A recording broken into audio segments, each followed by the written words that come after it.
How we doing, everybody? This is the Pop Music Freak back with another song facts countdown video. Up to song number 940 in my countdown. One of the greatest female pop R&B adult singers of all time. With 11 number one pop hits. Now, this wasn't one of her number one pop hits, but it was a big enough hit to be remembered, certainly. I'm talking about Whitney Houston, and the song is One Moment in Time. Big song in 1988, especially around the Olympics. Pretty much became a theme for that year's Olympics in Seoul, South Korea, 1988. Let me give you the song facts on this classic. One Moment in Time is a sentimental ballad by American singer Whitney Houston, written by Albert Hammond, you may have heard of him, and John Bettis, big-time songwriter in the 70s. Produced by narrator Michael Walden for the 1988 Summer Olympics held in Seoul, South Korea. It was released by Arista Records on August 27, 1988, as the first single from the compilation album, 1988 Summer Olympics album, One Moment in Time, the soundtrack to the games. The song was Whitney's third number one on the UK singles chart and reached number 5 on the US Billboard Hot 100. The song was later included in the second disc of her first greatest hits, Whitney the Greatest Hits, and also on the Ultimate Collection, and on the second disc of I Will Always Love You, the Best of Whitney Houston. Alright.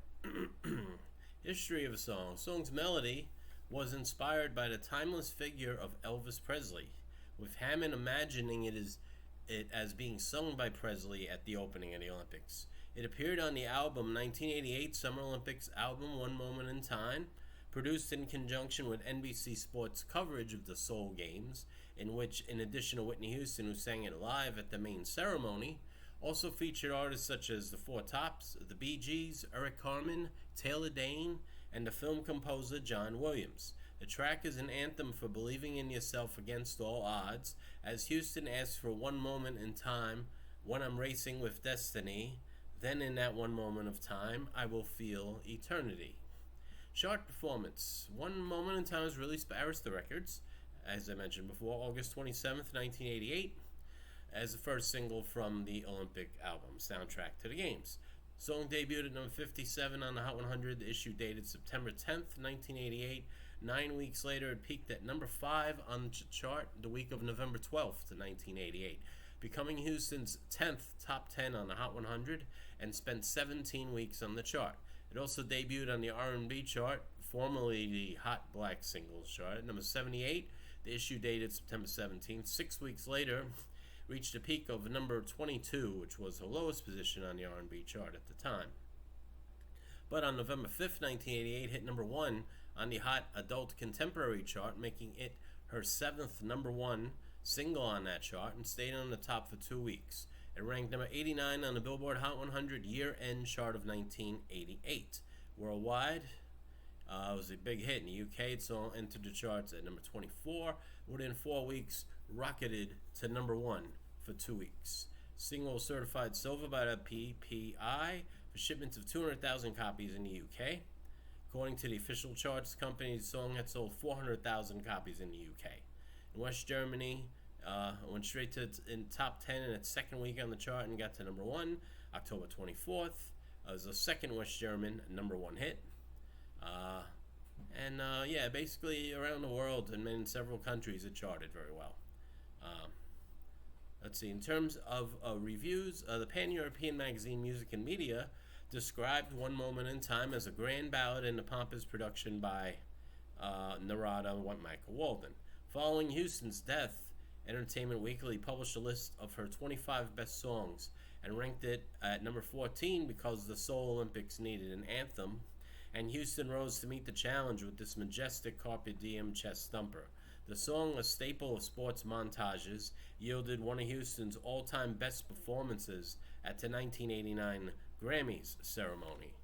A huge standing ovation at the Grammys when she performed it there, live. So, those are the song facts for One Moment in Time. Let me take a quick look at a couple more charts, a couple more countries. In Canada, it only hit number 22. I'm surprised it wasn't bigger there. Hit number 1 in the UK, number 1 US Adult Contemporary, like I mentioned. Hit number 2 in Ireland, number 3 in Belgium, number 3 in Norway. All right, and it's on its re-release, it did its best in Switzerland, reaching number 18 in 2012, right after the death of Whitney Houston. Sold in gold in Germany, Sweden, and the US. The US sold over 500,000 copies. Now, as for the actual song itself, who performed on the song, who played the instruments? Narada, Michael Walden was producer and arranger and also played drums. Walter Baby Love Afanasieff played keyboards. Randy Jackson, yes, the Randy Jackson, played the Moog Sauce synth bass. Robert Smith played the SP12 percussion, drum sampling and programming. Ren Kleiss played the Fairlight synthesizer. Vernon Ice Black played guitar. Also had the London Symphony Orchestra in the background. And background singers, a couple you may have heard of. Jim Gilstrap was a country artist. Rosie Gaines, Clay Tovin Richardson, a couple other people that honestly I've never heard of. So, no big superstars in the background on this one.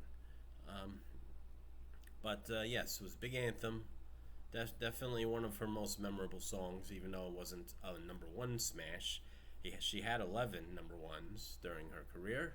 Of course, everything's overshadowed by "Will Always Love You," but as I covered before, that was a monster hit in 1992 into 93, but it was written by Dolly Parton, so it's one of those things.